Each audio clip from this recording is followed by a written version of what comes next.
Hi hello guys, I Mohan. Welcome to stock price Kannada. ಇವತ್ತಿನ ವಿಡಿಯೋದಲ್ಲಿ ನಾವು ಈ ಗೋಲ್ಡ್ನ ಪ್ರೈಸು ಒಂದು ಲಾಸ್ಟ್ 6 months ಇಂದ ಮೇಲೆ ಹೋಗ್ತಾನೆ ಇದೆ. ಈ ರೀತಿ ಗೋಲ್ಡ್ ಇರೋ ಟೈಮಲ್ಲಿ ಆಸ್ ಅ ರಿಟೇಲ್ ಇನ್ವೆಸ್ಟರ್ಸ್ ನಾವೇನು ಮಾಡ್ಬೋದು ಅಂತ ಈ ವಿಡಿಯೋದಲ್ಲಿ ಅರ್ಥ ಮಾಡ್ಕೊಳ್ಳೋಣ. Let's get it. ಮೊದಲಿಗೆ ನಾವು ಇಲ್ಲಿ ಗೋಲ್ಡ್ ಫಸ್ಟ್ ಹಿಸ್ಟ್ರಿನ ನೋಡೋಣ. ಮೊದಲು ಪ್ರೈಸ್ ಎಷ್ಟಿತ್ತು 10 ಗ್ರಾಮ್ಸ್ಗೆ, ಹೇಗೆ ಜಾಸ್ತಿ ಆಯ್ತಾ ಬಂತು ಅಂಡ್ ಕರೆಂಟ್ ಪ್ರೈಸ್ ಏನಿದೆ, ರಿಟರ್ನ್ಸ್ ಏನಿದೆ, ಇದನ್ನ ಕ್ಲಿಯರ್ ಆಗಿ ಅರ್ಥ ಮಾಡ್ಕೊಳ್ಳೋಣ. ಇವಾಗ ಎಕ್ಸಾಂಪಲ್ 1925 ನಲ್ಲಿ ಗೋಲ್ಡ್ 10 ಗ್ರಾಮ್ಸ್ ನ ಪ್ರೈಸ್ ನಮಗೆ ಇಲ್ಲಿ ₹18.75 ಇತ್ತು. ಸೇಮ್ ಅಗೇನ್ 26 ಅಲ್ಲೂ ಅಷ್ಟೇ ಇದೆ, 27 ಅಲ್ಲೂ ಅಷ್ಟೇ ಇದೆ, 28 ಅಲ್ಲೂ ಇದೆ. ಆಲ್ಮೋಸ್ಟ್ 25 ಇಂದ 31 ಅಂದ್ರೆ ಆಲ್ಮೋಸ್ಟ್ ನಮ್ಗೆ ಇಲ್ಲಿ 7 years ಪ್ರೈಸ್ ನಮಗೆ 18 rupees ಅಲ್ಲಿ ಅಂದ್ರೆ ಪ್ರೈಸು ಸೇಮ್ ಪ್ರೈಸ್ ಅಲ್ಲೇ ಇದೆ. ಅಂದ್ರೆ 7 years ಪ್ರೈಸ್ ಇಲ್ಲಿ ಮೂವ್ಮೆಂಟೇ ಕೊಟ್ಟಿಲ್ಲ. ಅಂದ್ರೆ ಇವಾಗ ನಾವು 1 lakh ಏನಾದ್ರು ಇನ್ವೆಸ್ಟ್ಮೆಂಟ್ ಮಾಡಿದೀವಿ ಅಂದ್ರೆ ಕಂಪ್ಲೀಟ್ 7 years 1 lakh ಇರುತ್ತೆ. 7 years ನೋ ರಿಟರ್ನ್ ಅಂತ ಅಂದಾಗ ಇಲ್ಲಿ ನಮಗೆ ಡೆಡ್ ಇನ್ವೆಸ್ಟ್ಮೆಂಟ್ ಆಗುತ್ತೆ. ಸೊ ನೆಕ್ಸ್ಟ್ ಇಲ್ಲಿ ಪ್ರೈಸ್ ನಮಗೆ ಅಗೇನ್ 1932 ನಲ್ಲಿ 23 rupees ಇದೆ. ಸೇಮ್ ಅರೌಂಡ್ ನಮ್ಗೆ ಇಲ್ಲಿ 23 rupees ಇಂದ ಅಂದ್ರೆ ಆಲ್ಮೋಸ್ಟ್ ಇಲ್ಲಿ 30 rupees. ಅಗೇನ್ ಇಲ್ಲಿ 8 years ನಮಗೆ 23 rupees ಇಂದ 29 rupees ವರೆಗೂ ಇದೆ. ಸೊ ಅಗೇನ್ ನಮ್ಗೆ ಇಲ್ಲಿ 1940 ಇಂದ 1950 ವರೆಗೂ ಪ್ರೈಸು ಇಲ್ಲಿ 36 rupees ಇರೋದು 99 rupees ಆಗಿದೆ. ಅಗೇನ್ ಇಲ್ಲಿ 1951 ಇಂದ 1958 ವರೆಗೂ ಅಂದ್ರೆ 8 years ಮತ್ತೆ 98 rupees ಅಲ್ಲಿ ತಗೊಂಡಿರೋರಿಗೆ ಮತ್ತೆ 95 rupees ಅಂದಾಗ ಅಗೇನ್ 8 years ಮತ್ತೆ ಕನ್ಸಾಲಿಡೇಷನ್ ಆಯ್ತು. ನೆಕ್ಸ್ಟ್ ಇಲ್ಲಿ 70 ಇಂದ 100 rupees ಅಂತ ಪ್ರೈಸ್ ಆದಾಗ 100 rupees ಯಾರು ತಗೊಂಡಿರ್ತಾರೆ ಆ ಪ್ರೈಸ್ ಎಲ್ಲ ಮತ್ತೆ ಅಗೇನ್ ಕನ್ಸಾಲಿಡೇಷನ್ ಫೇಸ್ ಹೋಗುತ್ತೆ. ಸೊ ಅಗೇನ್ ಇಲ್ಲಿ 100 rupees ಇಂದ ಮತ್ತೆ ಬ್ರೇಕ್ಔಟ್ ಆದ್ರೆ 100 rupees ಅಲ್ಲಿ ತಗೊಂಡಿರೋರಿಗೆ ರಿಟರ್ನ್ಸ್ ಅಂತ ಸಿಗೋದು. ಸೊ ಇಲ್ಲಿ ಅಗೇನ್ ಇಲ್ಲಿ 100 ಇಂದ 70, 70 ಇಂದ 100 ಈ ರೀತಿ ಅಗೇನ್ 8 years ಇಲ್ಲಿ ನಮಗೆ ಕನ್ಸಾಲಿಡೇಷನ್ ಆಗಿದೆ. ಅಂದ್ರೆ ಅಗೇನ್ 8 years ಇಲ್ಲಿ ಮತ್ತೆ ನೋ ರಿಟರ್ನ್ಸ್. ಸೊ ಈ ರೀತಿ ನಮಗೆ ಪ್ರೈಸು 18 rupees ಇಂದ 50 rupees, 50 rupees ಇಂದ 100, 100 ಇಂದ 150, 150 ಇಂದ 200 ಹಿಂಗೆ ಗೋಲ್ಡ್ ಹೈ ಆಗ್ತಾ ಬರ್ತಾ ಇದೆ.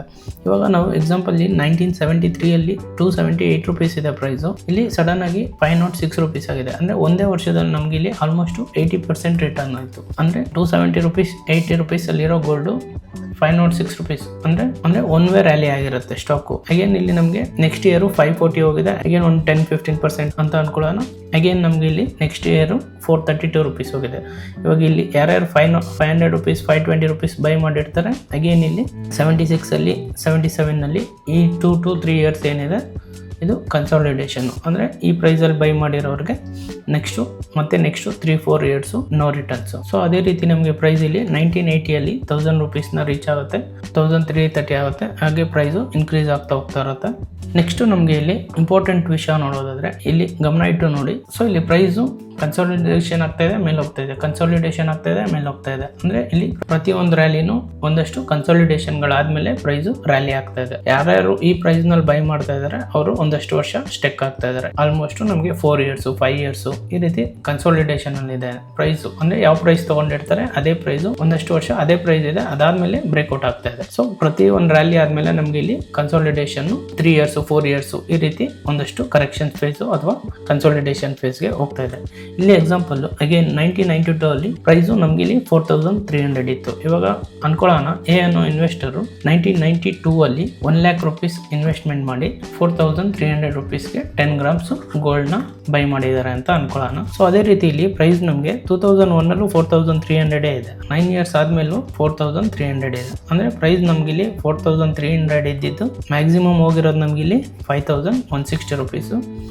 ಅಗೇನ್ ಪ್ರೈಸು ಅದೇ ಪ್ರೈಸಲ್ಲಿ ಇದೆ. ಸೊ ಇಲ್ಲಿ ಪ್ರೈಸು 4300 ಇಂದ 5160 ಹೋಗಿ ಮತ್ತೆ ಅದೇ ಪ್ರೈಸ್ಗೆ ಹೋಗಿದೆ. ಅಂದರೆ 1992 ಅಲ್ಲೂ ಪ್ರೈಸು 4300 ಇದೆ. ಇಲ್ಲಿ ನಮಗೆ ಪ್ರೈಸು ಹೈಯೆಸ್ಟ್ ಹೋಗಿರೋದು 5160. ಅಂದರೆ 1996 ಅಲ್ಲಿ ನಮಗೆ 5160 ಪ್ರೈಸ್ ಹೋಗಿದೆ. ಅಗೇನ್ ನಮಗೆ ಇಲ್ಲಿ 2000 ಅಲ್ಲಿ 4300 ಇದೆ. ಅಂದರೆ 1992 ಅಲ್ಲೂ ಪ್ರೈಸ್ ನಮಗೆ 4300 ಇದೆ, 2001 ಅಲ್ಲೂ ನಮಗೆ 4300 ಇದೆ. ಅಂದರೆ ಈ 9 years ಅಗೇನ್ ಇಲ್ಲಿ ಇನ್ವೆಸ್ಟರ್ಸ್ಗೆ ನೋ ರಿಟರ್ನ್ಸ್. ಅಗೇನ್ 4300 ಇಂದ ನೆಕ್ಸ್ಟ್ ರ್ಯಾಲಿ ಆಗಿರೋದು. ಅಗೇನ್ ಅಲ್ಲಿ 9 years ಆದ್ಮೇಲೆ ಇನ್ವೆಸ್ಟರ್ಸ್ಗೆ ರಿಟರ್ನ್ ಅಂತ ಸಿಕ್ಕಿರೋದು. ಸೊ ಇಲ್ಲಿ ನಮಗೆ ಗೋಲ್ಡ್ ಈಸಿಯಾಗಿ ಪ್ರೈಸ್ ಏನ್ ಹೇಳ್ತಾ ಇದೆ, ಪ್ರತಿ ಸರಿ ರ್ಯಾಲಿ ಆಗೋಕ್ಕಿಂತ ಮುಂಚೆ ಒಂದು ಪ್ರೈಸ್ ಕನ್ಸಾಲಿಡೇಷನ್ ಆಗ್ತಾ ಇದೆ, ರ್ಯಾಲಿ ಆಗ್ತಾ ಇದೆ, ಕನ್ಸಾಲಿಡೇಷನ್ ಆಗ್ತಾ ಇದೆ, ರ್ಯಾಲಿ ಆಗ್ತಾ ಇದೆ. ಸೊ ಇನ್ವೆಸ್ಟರ್ಸ್ ಹೈಯಲ್ಲಿ ಯಾರು ತಗೊಳ್ತಾ ಇದ್ದಾರೆ ಅವರು ಸ್ಟೆಕ್ ಆಗ್ತಾ ಇದ್ದಾರೆ.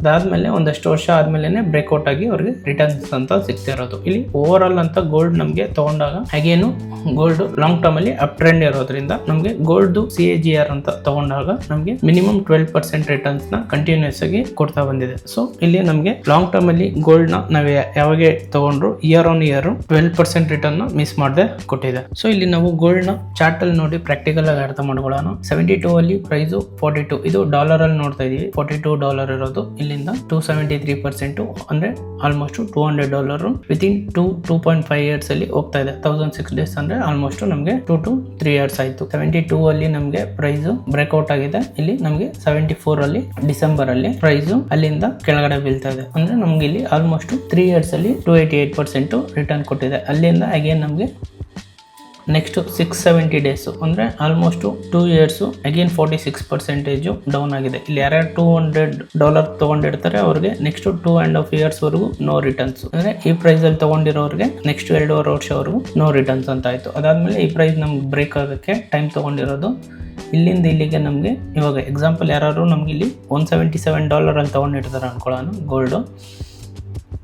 ಸೊ ಇಲ್ಲಿಂದ ಇಲ್ಲಿಗೆ ನಮಗೆ 1200 ಡೇಸ್ ಅಂದರೆ 1214 ಡೇಸ್ ಡಿವೈಡೆಡ್ ಬೈ 365 ಡೇಸ್ ಅಂದರೆ 3.3 ಇಯರ್ಸ್ ಆಯಿತು. ಅಂದರೆ 3 ವರ್ಷವರೆಗೂ ನೋ ರಿಟರ್ನ್ಸ್. ಅಂದರೆ ಇನ್ವೆಸ್ಟರ್ ಇಲ್ಲಿ ರಿಟರ್ನು $1 ಸಿಕ್ಕಿಲ್ಲ ಈ ಪ್ರೈಸಲ್ಲಿ ತೊಗೊಂಡಿರೋರಿಗೆ. ಸೊ ಅಗೇನ್ ಇಲ್ಲಿ ಪ್ರೈಸ್ ರ್ಯಾಲಿ ಆಗುತ್ತೆ.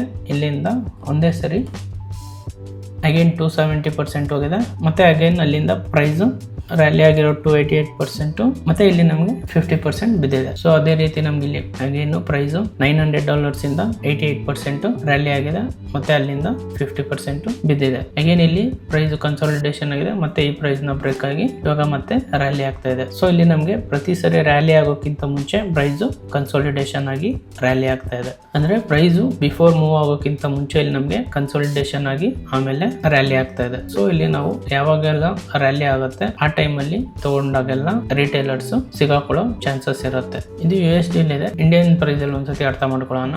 ಇಲ್ಲಿ ಪ್ರೈಸ್ ನಮಗೆ INR ಅಲ್ಲಿ ಇವಾಗ ಎಕ್ಸಾಂಪಲ್ 2020 ಅಲ್ಲಿ 39,000 rupees ಇದೆ. 200 ಡೇಸ್ ಅಲ್ಲಿ 36% ಹೋಗಿದೆ. ಎಕ್ಸಾಂಪಲ್ ಇವಾಗ ಯಾರಾದ್ರೂ ಇಲ್ಲಿ ನಮಗೆ 54,000 ಅಲ್ಲಿ ಯಾರು ತಗೊಂಡಿರ್ತಾರೆ ಅಂತ ಅನ್ಕೊಳ್ಳೋಣ. ಅಲ್ಲಿಂದ ಪ್ರೈಸ್ ನಮಗೆ ಮತ್ತೆ ಬ್ರೇಕ್ ಆಗಿರೋದು 23 ಅಲ್ಲಿ ಅಂದ್ರೆ 2.5 ವರ್ಷ ಆದ್ಮೇಲೆ ಬ್ರೇಕ್ಔಟ್ ಆಗ್ತಾ ಇದೆ. ಅಂದ್ರೆ ಪ್ರೈಸ್ ಇಲ್ಲಿ ತಗೊಂಡಿರೋದು 2.5 ಇಯರ್ಸ್ ನೋ ರಿಟರ್ನ್ಸ್. ಅದಾದ್ಮೇಲೆ ರಿಟರ್ನ್ ಸಿಗ್ತಾ ಇದೆ. ಅದಾದ್ಮೇಲೆ ಪ್ರೈಸ್ ರ್ಯಾಲಿ ಆಗ್ತಾ ಇದೆ. ಸೊ ಇಲ್ಲಿ ನಮಗೆ ಪ್ರತಿ ಸತಿ ಪ್ರೈಸ್ ರ್ಯಾಲಿ ಆಗೋಕ್ಕಿಂತ ಮುಂಚೆ ಕನ್ಸಾಲಿಡೇಷನ್ ಆಗಿ ಹೋಗ್ತಾ ಇದೆ. ಸೊ ಇಲ್ಲೂ ಅಷ್ಟೇ ಅಗೇನು ಪ್ರೈಸು ಇಲ್ಲೊಂದಷ್ಟು ಕನ್ಸಾಲಿಡೇಷನ್ ಆಗಿ ಮತ್ತೆ ರ್ಯಾಲಿ ಆಗ್ತಾ ಇದೆ. ಸೊ ಅಗೇನ್ ಇಲ್ಲಿ ರಿಟೇಲರ್ದು ಇನ್ವೆಸ್ಟ್ಮೆಂಟ್ ಮೈಂಡ್ ಸೆಟ್ ಹೇಗಿರುತ್ತೆ, ಫೋಮೋಲಿ ಗೋಲ್ಡ್ ಹೋಗ್ತಾ ಇದೆ ಅಂದ್ಬಿಟ್ಟು ಬೈ ಮಾಡೋ ಚಾನ್ಸಸ್ ಇರುತ್ತೆ. ಇಲ್ಲಿ ಬೈ ಮಾಡಿದಾಗ ಅಗೇನ್ ಪ್ರೈಸು ಒಂದು ಕರೆಕ್ಷನ್ ಆಗ್ಬೋದು ಅಥವಾ ಕನ್ಸಾಲಿಡೇಷನ್ ಫೇಸ್ಗೆ ಹೋಗ್ಬೋದು. ಅವಾಗ ಇನ್ವೆಸ್ಟರ್ಸ್ ಅಮೌಂಟ್ ಏನಾಗುತ್ತೆ ಒಂದಷ್ಟು ವರ್ಷ ಡೆಡ್ ಇನ್ವೆಸ್ಟ್ಮೆಂಟ್ ಆಗೋ ಚಾನ್ಸಸ್ ಇರುತ್ತೆ. ಲಾಂಗ್ ಟರ್ಮ್ ಅಲ್ಲಿ ಪ್ರೈಸು ಕನ್ಸಾಲಿಡೇಷನ್ ಆಗಿ ಬ್ರೇಕ್ ಆಗಿ ಹೋಗ್ತಾ ಇರುತ್ತೆ. ಬಟ್ ಪೀಕ್ ಅಲ್ಲಿ ಅಂತ ತಗೊಂಡಾಗ ಅದು ಕರೆಕ್ಷನ್ ಫೇಸ್ಗೆ ಅಥವಾ ಕನ್ಸಾಲಿಡೇಷನ್ ಫೇಸ್ಗೆ ಹೋದಾಗ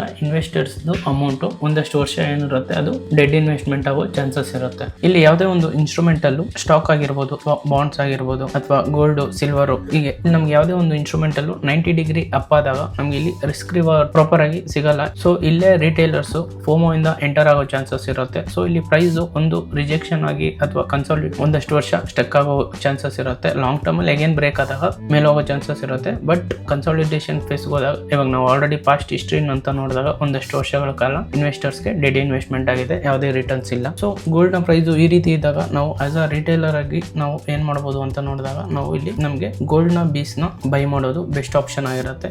ಗೋಲ್ಡ್ ಬೀಸ್ ನ ನಾವು ಇಲ್ಲಿ SIP ಪ್ಲಾನ್ ಅಂದ್ರೆ ಇಲ್ಲಿ ಗೋಲ್ಡ್ ನ ಬೀಸ್ ಕರೆಂಟ್ ಪ್ರೈಸ್ $294 ಇದೆ. ನಾವು ಇದನ್ನ ಯಾವುದೇ ನಮ್ಮ ಇಂಡಿಯನ್ ಟ್ರಸ್ಟೆಡ್ ಬ್ರೋಕರ್ಸ್ ಯಾರಿದ್ದಾರೆ ಲೈಕ್ ಜೆರೋದಾ, ಗ್ರೋ ಈ ರೀತಿ ನಾವು ಗೋಲ್ಡ್ ನ ಬೀಸ್ ನ ನಾವು ಬೈ ಮಾಡಬಹುದು. ಡೈಲಿ ಒಂದು ಅಥವಾ ವೀಕ್ಲಿ ಒಂದು ಅಥವಾ ಮಂತ್ಲಿ 2 to 4 ಈ ರೀತಿ ನಾವು ಪ್ಲಾನ್ ಗಳನ್ನ ಮಾಡ್ಕೋಬಹುದು. ಇನ್ವೆಸ್ಟರ್ಸ್ ಇನ್ಕಮ್ ಹೇಗಿರುತ್ತೆ ನೋಡ್ಕೊಂಡು ಇನ್ಕಮ್ ತಕ್ಕಂತೆ ನಾವು ಇಲ್ಲಿ SIP ನ ಡೈಲಿ ವೀಕ್ಲಿ ಈ ರೀತಿ ಪ್ರಾಪರ್ ಆಗಿ ಪ್ಲಾನ್ ಮಾಡ್ಕೊಂಡು ಬೈ ಮಾಡಬಹುದು. ಸೊ ನಾವು ಈ ರೀತಿ SIP ಪ್ಲಾನ್ ಮಾಡ್ಕೊಂಡಾಗ ಇವಾಗ ನಾವು ಇಂಟೆನ್ಷನ್ ನ ಸೆಟ್ ಮಾಡಬೇಕಾಗುತ್ತೆ. 5 ಇಯರ್ಸ್ ಅಥವಾ 10 ಇಯರ್ಸ್ ಈ ರೀತಿ ಒಂದು ಇನ್ವೆಸ್ಟ್ಮೆಂಟ್ ನ ಪ್ಲಾನ್ ಮಾಡ್ಕೊಂಡಾಗ ನಮಗೆ ಪ್ರತಿ ಸತಿ ಬೈ ಅಂತ ಮಾಡಿದಾಗ ಪ್ರೈಸು ನಮಗೆ ಹೈ ಹೋದಾಗ್ಲೂ ಬೈ ಮಾಡ್ತಾ ಇರ್ತೀವಿ, ಪ್ರೈಸು ಲೋ ಆದಾಗ್ಲೂ ಬೈ ಮಾಡ್ತಾ ಇರ್ತೀವಿ. ಇನ್ಫ್ಯಾಕ್ಟ್ ಗೋಲ್ಡ್ ನಮಗೆ ಕ್ರಾಶ್ ಅಂತ ಆದ್ರೂ ನಮ್ಮ SIP ಪ್ಲಾನ್ ಗಳನ್ನ ನಿಲ್ಲಿಸಬಾರ್ದು. ಪ್ರತಿ ಸತಿ ನಾವು ಗೋಲ್ಡ್ ನ ಬೈ ಮಾಡಿದಾಗ ಪ್ರೈಸ್ ಹೆಂಗೆ ಹೋದ್ರೂ ನಾವು ಬೈ ಮಾಡ್ತಾನೆ ಇರೋದ್ರಿಂದ ನಮ್ಗೆ ಇಲ್ಲಿ ಗೋಲ್ಡ್ ಲಾಂಗ್ ಟರ್ಮ್ ಅಲ್ಲಿ ಅಕ್ಯುಮುಲೇಟ್ ಆಗುತ್ತೆ. ಅಂದ್ರೆ ಪ್ರತಿ ಸರಿ SIP ಮಾಡೋದ್ರಿಂದ ನಾವು ಗೋಲ್ಡ್ ಗಳನ್ನ ಬೈ ಮಾಡ್ತಾ ಇರ್ತೀವಿ. ಸೊ ಇಲ್ಲಿ ನಾವು ಗೋಲ್ಡ್ ನ ಲಾಂಗ್ ಟರ್ಮ್ ಅಂತ ನೋಡಿದಾಗ ರಿಟರ್ನ್ಸ್ ನ ಕೊಟ್ಟಿರುತ್ತೆ. ನಾವು ಈ ಝೋನ್ಸ್ ಗಳಲ್ಲೆಲ್ಲ ಏನು ಅಕ್ಯುಮುಲೇಟ್ ಮಾಡ್ತಾ ಇರ್ತೀವಲ್ಲ, ಇದು ನಮಗೆ ಲಾಂಗ್ ಟರ್ಮ್ ಅಲ್ಲಿ ಒಳ್ಳೆ ರಿಟರ್ನ್ಸ್ ಕೊಡುತ್ತೆ. ಇವಾಗ ಗೋಲ್ಡ್ ನಾವು ಹಿಸ್ಟ್ರಿ ಅಂತ ನೋಡಿದಾಗ ನಮಗೆ ಫಸ್ಟ್ ಮಿನಿಮಮ್ 12% CAGR ನ ಕೊಟ್ಟಿದೆ. ಸೊ ಇಲ್ಲಿ ಪ್ರತಿ ಸರಿ ನಾವು ಗೋಲ್ಡ್ ನ ಅಕ್ಯುಮುಲೇಟ್ ಮಾಡೋದ್ರಿಂದ ನಮ್ಗೆ ಇಲ್ಲಿ ಗೋಲ್ಡ್ ಸೊ ಯಾವುದೇ ರೀತಿ ರ್ಯಾಲಿ ಆದ್ರೂ ಇನ್ನ ಬೆನಿಫಿಟ್ ಅಥವಾ ಕೆಳಗಡೆ ಬಿದ್ರೂ ನಾವು ಅಕ್ಯುಮುಲೇಟ್ ಮಾಡ್ತಾ ಇರ್ತೀವಿ. ಲಾಂಗ್ ಟರ್ಮ್ ಅಲ್ಲಿ ಪ್ರೈಸ್ ಹೈನೇ ಇರೋದ್ರಿಂದ ಸೊ ಇಲ್ಲಿ ಒಳ್ಳೆ ರಿಟರ್ನ್ಸ್ ನ ನಾವು ತಗೋಬಹುದು. ಸೊ ಇನ್ನೊಂದು ಇಲ್ಲಿ ನೆನಪಿರ್ಲಿ, ಪ್ರತಿ ಸತಿ ಸ್ಟಾಕ್ ಮಾರ್ಕೆಟ್ ಕೆಳಗಡೆ ಹೋಗುವಾಗ ಗೋಲ್ಡ್ ನ ಪ್ರೈಸ್ ಮೇಲೆ ಹೋಗುತ್ತೆ. ಅದೇ ರೀತಿ ಸ್ಟಾಕ್ ಮಾರ್ಕೆಟ್ ಪ್ರೈಸ್ ಮೇಲೆ ಹೋಗುವಾಗ ನಮ್ಗೆ ಇಲ್ಲಿ ಗೋಲ್ಡ್ ನ ಪ್ರೈಸ್ ಡೌನ್ ಆಗುತ್ತೆ. ಸೊ ಇಲ್ಲಿ ನಮಗೆ ಗೋಲ್ಡ್ ಪೋರ್ಟ್ಫೋಲಿಯೋನ ಎಡ್ಜ್ ಮಾಡ್ಲಿಕ್ಕೂ ಬೆಸ್ಟ್ ಆಪ್ಷನ್ ಆಗಿರುತ್ತೆ. ಸೊ ಇದಿಷ್ಟು ಗೋಲ್ಡ್ ನ ಒಂದು ಇನ್ಫಾರ್ಮೇಶನ್ ವಿಡಿಯೋಸ್ ಆಗಿತ್ತು. ಸೊ ಇಲ್ಲಿ ನಿಮಗೆ ಸ್ಟಾಕ್ ಮಾರ್ಕೆಟ್ ನ ಬೇಸಿಕ್ಸ್ ಇಂದ ಕಲೀಲಿಕ್ಕೆ ಏನೇನ್ ಬೇಕು ಎಲ್ಲ ಕಂಟೆಂಟ್ ಆಲ್ರೆಡಿ ಅಪ್ಲೋಡ್ ಆಗಿದೆ. ನಿಮ್ಗೆ ಇಂಟ್ರೆಸ್ಟ್ ಇದ್ರೆ ಪ್ರತಿ ವಿಡಿಯೋಸ್ನು ನೀವು ಚೆಕ್ ಮಾಡಬಹುದು. ಇನ್ನು ಈ ವಿಡಿಯೋ ಇಷ್ಟ ಆಗಿದ್ರೆ ಲೈಕ್ ಮಾಡಿ, ಶೇರ್ ಮಾಡಿ ಅಂಡ್ ಸಬ್ಸ್ಕ್ರೈಬ್ ಮಾಡಿ. Thank you so much.